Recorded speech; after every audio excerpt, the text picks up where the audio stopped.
The movie kicks off by setting the stage for the upcoming game in the 1958 FIFA World Cup. So, the game is on between Brazil and the USSR. A big crowd is cheering for the game, but the commentary is pretty harsh, focusing on criticizing Brazil's style of playing football. Meanwhile, the scene moves to Brazil, where we meet PELE, the youngest player to ever take the field in a World Cup. Then, we jump back in time to 8 years earlier, where a bunch of kids are busy polishing shoes, all while itching to play some football. The kids just don't have a decent football to play with because of the tough living conditions. So they grab some clothes from around the neighborhood and stuff them into socks to create a football. Before long, the group is having a blast with their homemade football, tossing it from one roof to another and making sure it never hits the ground. Later on, one of the kids playing football, Daiko, gets a telling off from his mom for coming home all dirty. In the next scene, a bunch of guys, including Daiko's dad, are hanging out at a restaurant, tuning into a football commentary. So it's the 1950 FIFA World Cup final, right? Brazil is up against Uruguay, and you can just feel the excitement in the air as everyone is hoping for a Brazil victory. The kids are up on the broken roof of the restaurant, trying to catch some info about the game that's happening right now. Sadly, Brazil didn't win the game. So, Daiko's dad just starts crying. When Daiko sees his dad in tears, he makes a promise to himself that one day he'll bring home the World Cup for their country. The following day, Daiko's mom brings him along to her job at this massive mansion to help out with cleaning the floors. She tells him how his dad messed up his football career because of an injury, and that's why she's not keen on him playing football. Right when she walks out of the kitchen, a bunch of wealthy guys come in and start chatting about various football players. Daiko jumps into their chat and brings up a local football player, PELE, but he ends up mispronouncing it as PELE. The boys tease him and start calling him PELE as a joke. So, Daiko's mom comes back and tells him he should say sorry to the boys, even though he wasn't there. Before heading out, Daiko picks up a newspaper that the boys brought, which talks about a football tournament. Later on, we see Daiko and his crew heading to the same football tournament and signing up to join in. Even though they might not have the best gear and seem a bit underprivileged, their football skills are incredible, often outshining nearly every team in the tournament. Before long, they find themselves in the finals, facing off against the same group of boys who teased Daiko at his mom's job. The boys are quite a bit older than Daiko and his friends, and they also have a proper football kit. The leader of the group jokes around with Daiko's team, playfully calling them the shoeless boys since they're playing in the tournament without any football boots on. After catching wind of the insults, his team decides they need to get boots for the next game, no matter what it takes. So the group is thinking about swiping some peanuts and then selling them off to score some second-hand boots. While they're in the middle of it, the seller spots them and starts chasing after them. So Daiko and his crew find a way to sneak out and make it to the market. In the next scene, as the group is busy selling peanuts to the public, the finalist group of boys shows up and starts throwing insults their way once more. Daiko gets really upset by their insults and ends up hitting the leader, which sparks a fight between the two groups. At home, Daiko's mom asks him about the bruises, and he tells her that his teacher hit him. Daiko's dad jumps in and says he'll talk to the teacher tomorrow. After the mother leaves, Daiko's dad brings him to work, and during the ride, he mentions that he's aware of the fight and the football game. Rather than getting upset, he recommends that Daiko set his feelings aside and respond to the opponents using his skills. Daiko feels happy knowing his dad is right there with him. The big day is finally here. Everyone is cheering for the rich boys, but they can't help but poke fun at Daiko by calling him PELE. Daiko and his team finally got their hands on some football boots, but it looks like they might be a bit too big for their size. But they're still stuck in those uncomfortable boots, which really slows down Daiko and his team. The opposing team really capitalized on this, scoring goal after goal and pushing the score to 6-0. Daiko and his team are feeling pretty down about the situation and are really upset with the opponents for their foul play. Daiko, feeling furious, gets ready to charge at his opponents. But then he catches sight of his father in the crowd and hesitates. So, he decides to kick off those uncomfortable shoes and just play the game like they used to back in their streets.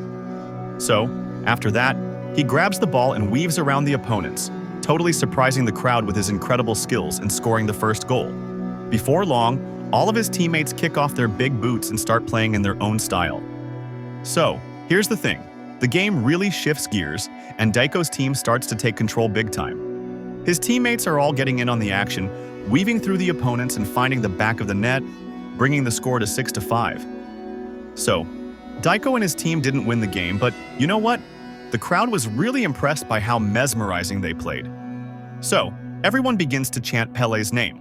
Right after the game wraps up, they notice the guys they swiped the peanuts from the other day.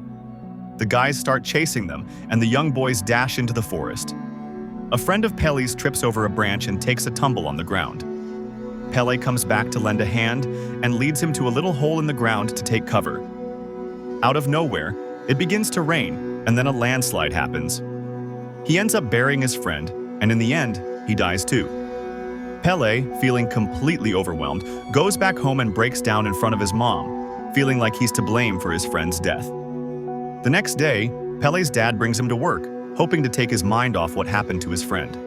He's trying to lift his spirits by showing off some of his skills while playing with mangoes. Pele brushes him off for a few days, but eventually, he starts hanging out and practicing with the mangoes. Fast forward a few years and Pele is now 15 years old. His mom sees him practicing with his dad and finally decides to reach out to a football scout named Waldemar de Brito to come and check him out on the field.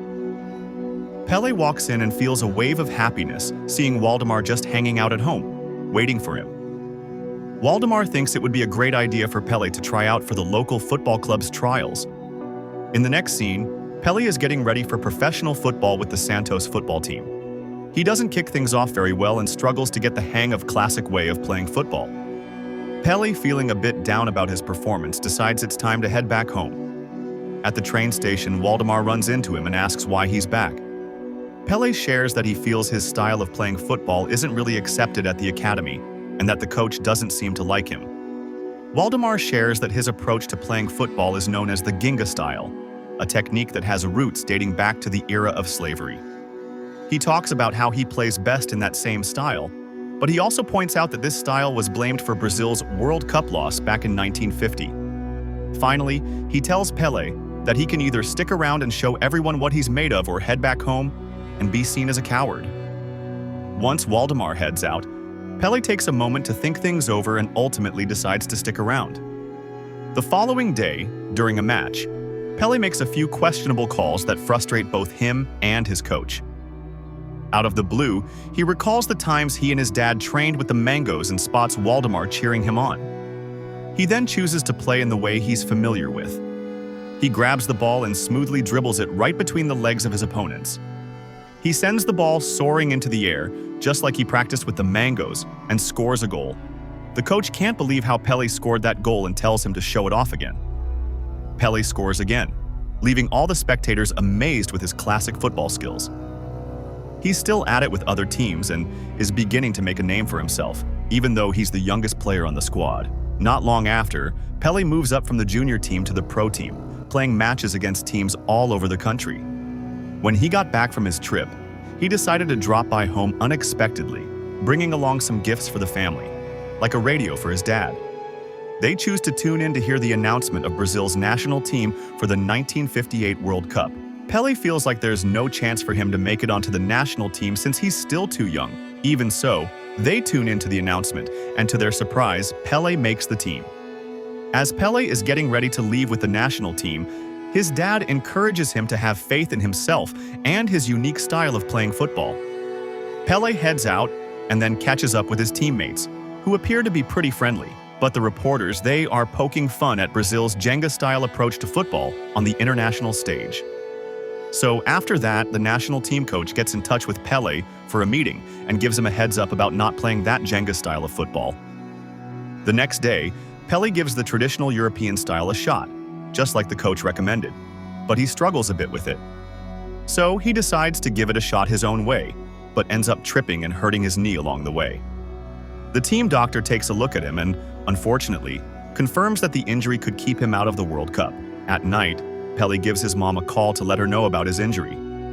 His mom is really surprised to hear it, but she still tells him to keep the faith and look after himself. The World Cup kicks off, and the Brazilian team pulls off a couple of wins in their opening matches. Since the games are pretty intense and competitive, quite a few players on the team end up getting injured. With no other options, an injured Pele gets the call to play for his country. Pele feels a bit nervous and tries to come up with a few excuses, but his coach insists he gets out there and plays. In the next scene, Pele and his team step onto the field, and his coach gives him a little nudge to stick to the game plan and play football, the classic way. Pele follows his coach's advice during the game, and the Brazilian team ends up winning. So the next game is against France, and guess what? It's the semi-final. So the Brazilian team is trailing France 1-0 at halftime. While taking a break, Pele glances around the dressing room and spots the injured and exhausted players. Feeling a bit down, he goes to one of his teammates to see if they can take over for him in the second half. But his teammate says no, mentioning that he's not in the right headspace to play football.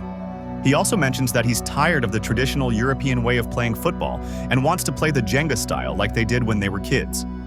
Finally, he suggests that Pele should play a Jenga style of football to help his team win the match. After the half, Pele gets back into the game, and when he misses a pass, he recalls his teammates' suggestion to play it the Jenga way.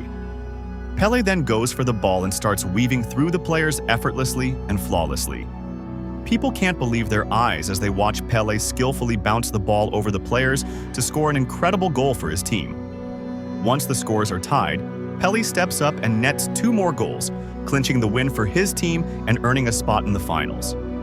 As the final against Sweden gets closer, the Brazilian national coach gathers the team for a meeting and emphasizes the importance of playing in their traditional style of football.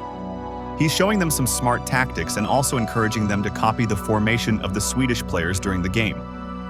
During training, he works on getting the players to use different formations, but he doesn't notice any improvement in their game. At the press conference with both teams, the coach of the Swedish team jokes about how Brazil plays the game. He also mentions that if Brazil keeps playing the same way, they might end up losing the finals just like they did back in 1950. Feeling frustrated with the opposing coach bringing down the spirits of the national team, Brazil's coach abruptly leaves the conference. Late at night, Pele picks up the phone and tells his dad all about the tough spot the team is in. After hearing this, his father suggests that he bring the team together like he did when he was a kid. The next day, with the idea of bringing the team together, Pele throws down a challenge for the players. They need to get the ball from the hotel to the nearest lighthouse. Initially, everyone says no, but before long, they come around and decide to join in. They begin to kick the football around, making sure it never hits the ground. The coach sees this and realizes that what he's teaching the team isn't right. Not long after, he faces the team and owns up to his mistake of teaching them the formations and the traditional style of football. He's suggesting that the team play in the Jenga style during the finals and really showcase the Brazilian way of playing football. He also tells his team to have fun and to really bring their best game against Sweden in the finals. Today's the big day for the finals, and both teams are all set to go head-to-head. The whistle blows, and just like that, the Swedish team finds the back of the net within the first 4 minutes of the game. All the Brazilian fans are just stunned watching the Swedish players dance around Pele, keeping him from getting the ball. But before long, the Brazilian players gather themselves, and Pele sets up the first goal for the team. The Brazilian team keeps scoring, and Pele is right there with them. Before long, the final whistle blows, and the game wraps up with a score of 5-2. Brazil takes home the World Cup for the very first time ever. Pele's teammates rush onto the field and hoist him up on their shoulders. So the scene changes to those genuine moments right after Brazil clinches the finals. So, in the final scene, we learn that Pele was named a national treasure by the Brazilian president back in 1961. Pele has the world record for the most goals and is also the youngest player to score in a World Cup match. He's the only player who's won 3 FIFA World Cups.